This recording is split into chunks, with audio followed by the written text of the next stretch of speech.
non-otaku. Ignorance is potentially like even worse than poverty because it means you sort of can't get out and because it causes these other sort of damages and harms to society like bias.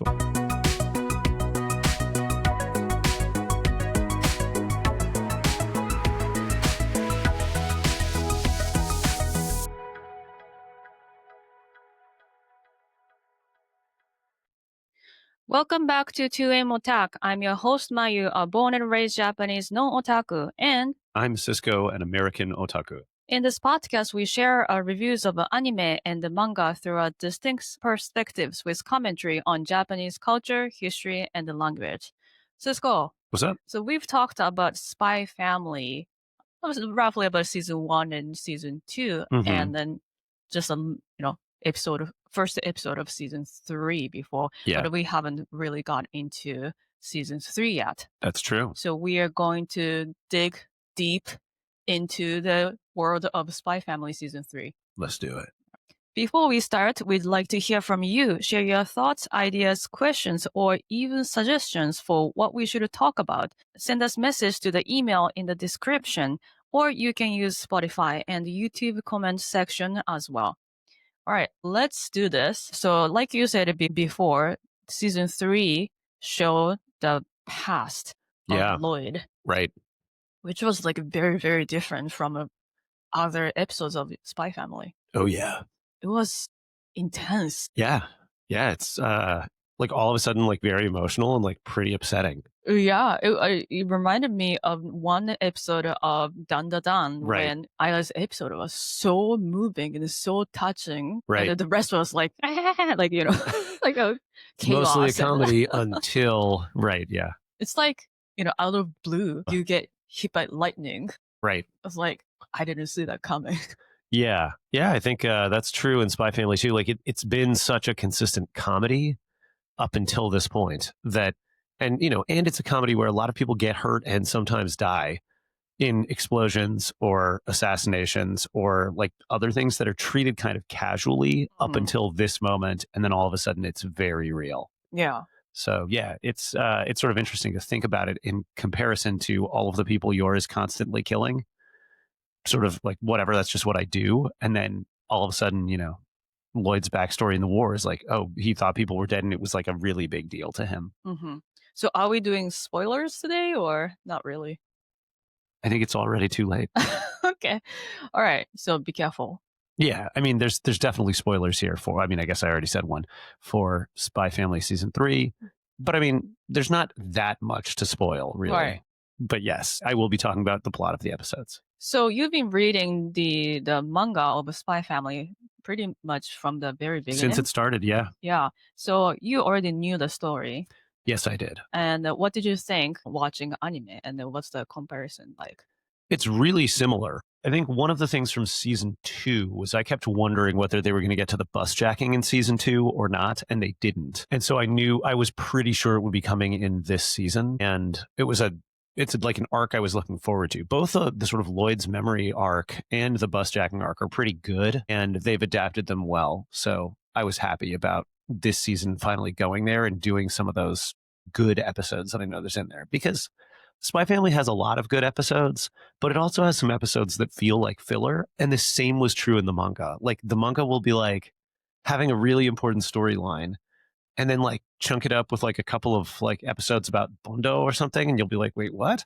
And then it sort of felt like it didn't know where it was going for a while. And I think the end of season 2 kind of was the most of those episodes, including the first episode of season 3.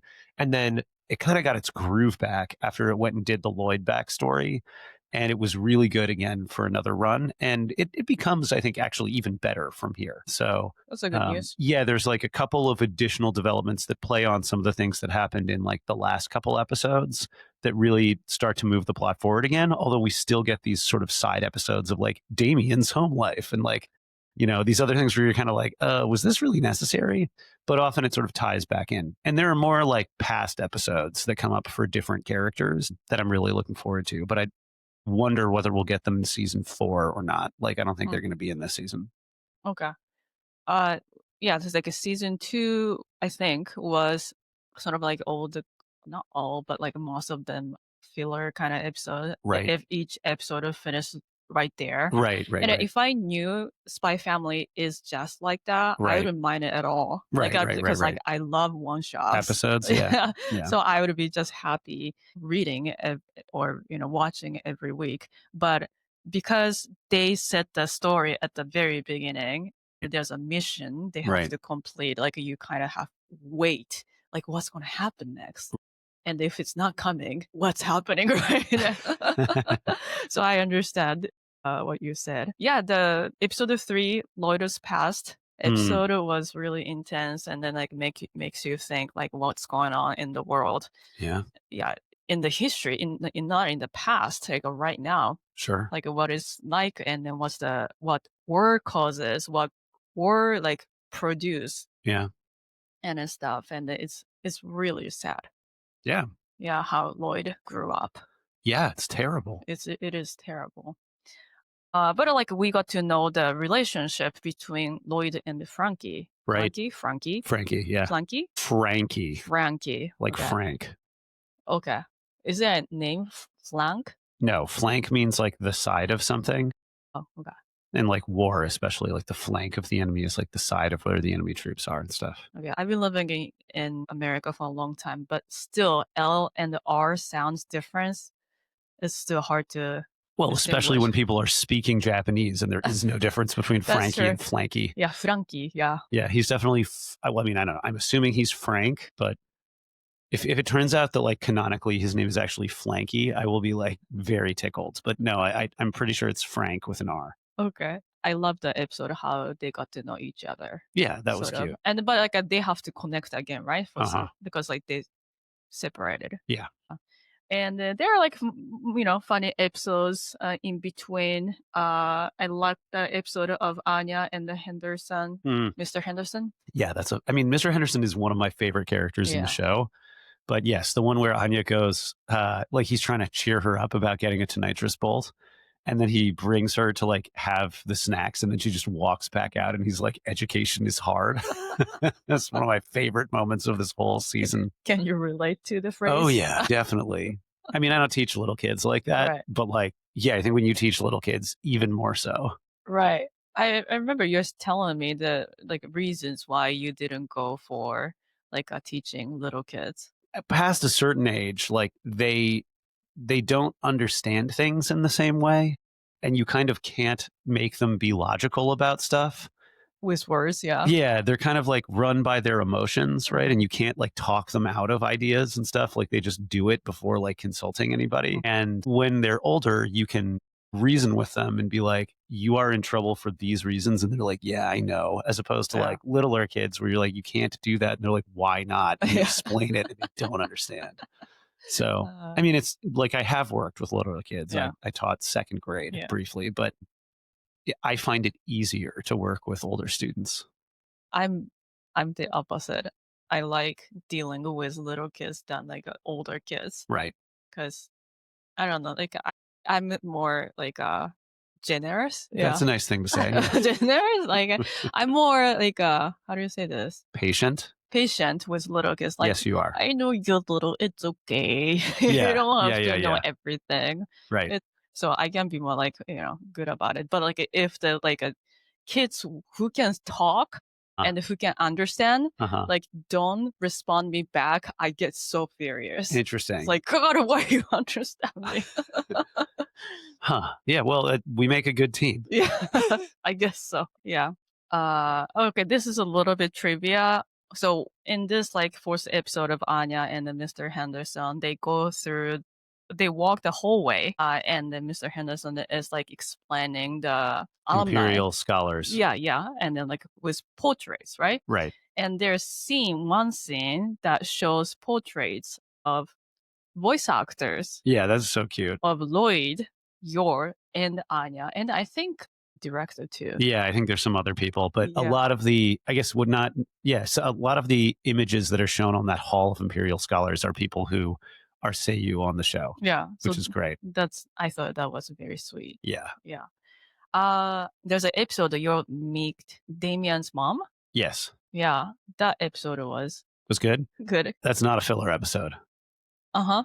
That's like an important plot episode. Oh, right. Yeah, yeah, yeah. Oh, well, yeah, totally. And then I kind of relate like how it's like to make mom Make mom friend. friends. Yeah. Yeah. Yeah. Like you made so many mom friends catching like all of their stuff with your acrobatic skills. Yeah, which I didn't, but yeah, Yeah. that's like I went through Right. as raising a kid. And then like I've got like good mom friends Hmm. throughout the year. Like it was not only mom friends, Right. became like friends, my Became friends. regular friends. Yeah. Most of them, it was just mom friends, Yeah. sadly. Because Yeah. like Yeah. once kids start going to school, different school, no more relationship. In a way, I feel like we were just like employees, so like work together under some like unseen, unknown like company, The motherhood company. motherhood company. We were like, You were all employed for well, about 5 years. yeah, and then we was went to different directions. Yeah. I mean, well, I think like in the sense that being a new mother is like makes you part of a community. You're sort of in that community for a while, and then you're not that new at it anymore. Your kids are older, and Hmm. you're not attending the work events like the gathering at the park or the like Sunday brunch or whatever else it is that you're doing. And you leave that community and you sort of join another one, which is like school moms, right? School Right. parents.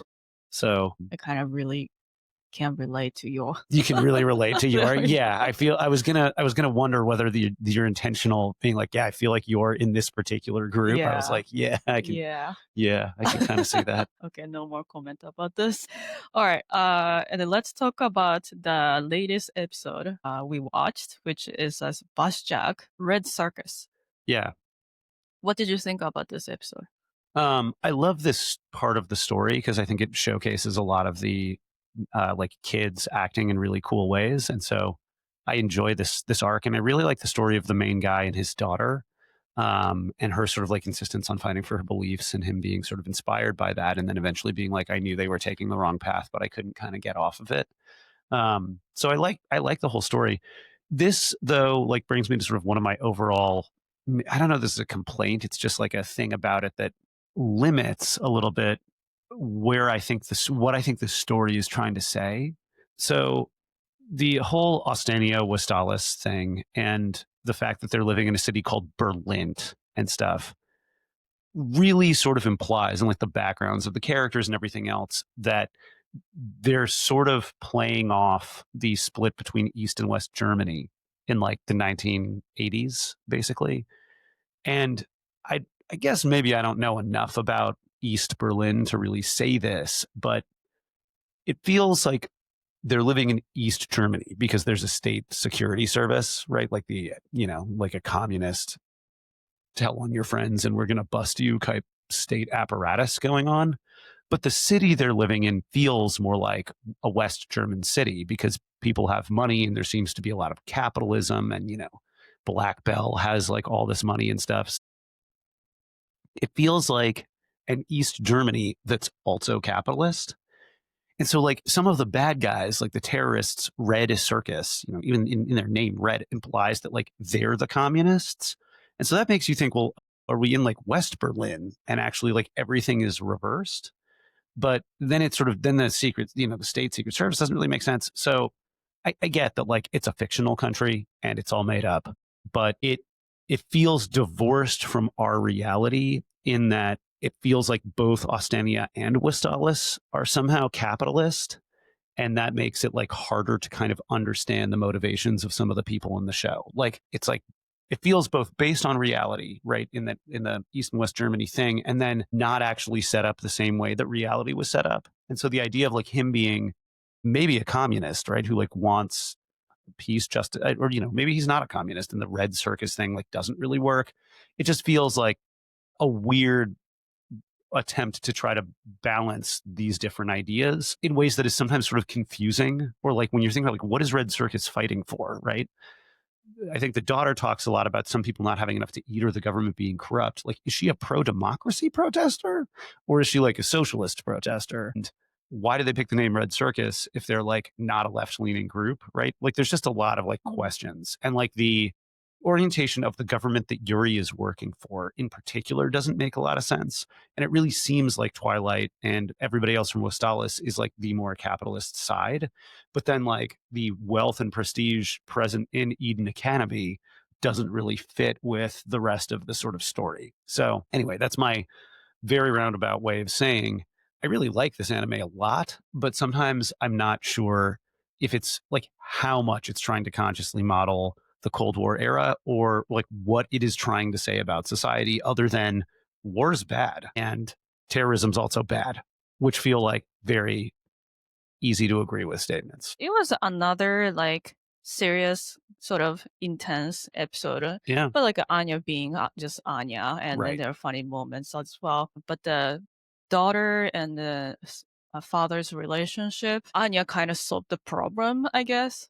Reminded. By knowing his backstory. So did Anya knew the whole story of the man? I don't know if she knew the whole story, but she clearly saw glimpses of his memories of his daughter and was able to like use some of that information to decide what to say next at the very end. I mean, it seemed like it went right more out of luck than out of planning, but still, yeah, she seems to have caught at least some glimpses of whatever that was. All right, let's do today's word of the day. Otaku, word of the day. What is today's word of the day? Muchi, which means no knowledge, right? And or ignorance. And so this is one of the things that Lloyd critiques by the end, saying not having knowledge is such a sin, right? Or is so bad. No power and the evil. Ignorance is so powerless and so evil. Yeah. And I'll make like a little tie here. The idea of ignorance as being like a major bad thing in the world because it causes things like wars, I think is one of the things that Dickens is trying to say in A Christmas Carol. Yeah. Yeah, well, in I guess it's stave 3, when he meets the Ghost of Christmas Present. The Ghost of Christmas Present towards the end opens his cloak and shows 2 children underneath his cloak who look like horrible, who are like terrifyingly scary. And the boy is named Ignorance, and the girl is named Want. And Want meaning like not having enough, right? But he says, "Beware of these children," right? But this boy the most, for his, on his brow is written, doom or whatever. And I think that's Dickens sort of calling out the same thing, that like ignorance is potentially like even worse than poverty because it means you sort of can't get out, and because it causes these other sort of damages and harms to society, like bias or hate. How I didn't know this. Well, I don't join the Christmas Carol reading. yeah, you might this year. My knowledge of Christmas Carol is Muppet Christmas Carol. It's true. They took this part out of the Muppet Christmas Carol. Yes. That's sorry. I'm not from America That's or really England. funny. Yeah. Okay. Thank you for letting me know that important part of the story. You're welcome. And I hope it's not a big spoiler. For the story? Yeah. No, it's like a one-off. Okay. Also, I feel like Christmas Carol's been out long enough that people should be like aware of spoilers for a Christmas Clearly, Carol. I didn't know that part, so maybe a big spoiler for some people. No, it's not. Okay. All right. Before we end, would you like to add anything? I'm going to say again how much I love the opening theme song for this season. Oh my God. Spitz is my favorite band, and this is a great song. And I knew from the beginning of this season, just based on this song and the images they chose to put with it, that this was going to be the Lloyd's backstory season. Yeah, after watching the Lloyd story, like even the lyrics like hits me harder. Yeah. Oh my God. Right? It's so perfect. Yeah, they nailed it. Yeah. And then now you can listen to, you can enjoy the ending too. Yeah. By Iktarira. Basically, you also be right vocal, which is cute. Yeah, totally. And warm and nice. Exactly. Yeah. All right. If you listen to 2A Motak and 3A Motak, 3A Motak is going to be on radio in Japan. Yeah. It's hard to believe this. Yeah. And I'm a little bit scared. Why? I don't know. I don't know what people is gonna think. Do enough people listen to radio that people are gonna think anything? I have no idea. Okay. But I don't know the details yet, but one of our episodes and our interviews gonna be on air in Kanto area. Woo-woo. So if you live in Japan and happen to live in that area, Kanto area, Tokyo and stuff, listen, and I'll tell you the details hopefully next week. All right. Sounds good. All right. Thank you so much for listening to this week's episode. If you liked this week's episode, please give us good reviews on Spotify and Apple Podcasts, or like and leave a comment on YouTube. Make sure to subscribe and follow 2M Otak and 3M Otak. It'll keep us making more fun episodes. See you next time for more 2M Otak. Peace.